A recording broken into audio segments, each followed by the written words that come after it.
राजनैतिक नेता या नेत्री साधारण मानुष से काफी अधिक सचेतन होता है। देश या प्रदेश की प्रगति के लिए दायबद्धता उन लोग को मेरा हिसाब से सबसे ज्यादा। छोटा सा एक डिसीजन एक प्रदेश को काफी पीछा कर दिया था इंडस्ट्रियल सेक्टर में। हाँ, मैं वेस्ट बंगाल का सिंगूर का बात कर रहा हूं। 2 दिन पहले नेशनल हाईवे 12 पकड़ते हुए मैं दुर्गापुर तरफ जा रहा था। अचानक गाड़ी ड्राइवर बोल उठा, साहब यही है हमारा सिंगूर का टाटा नैनो फैक्ट्री का लैंड।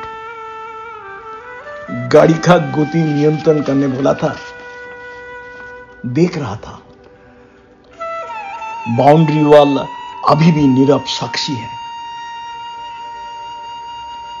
एक बड़ा सा मैदान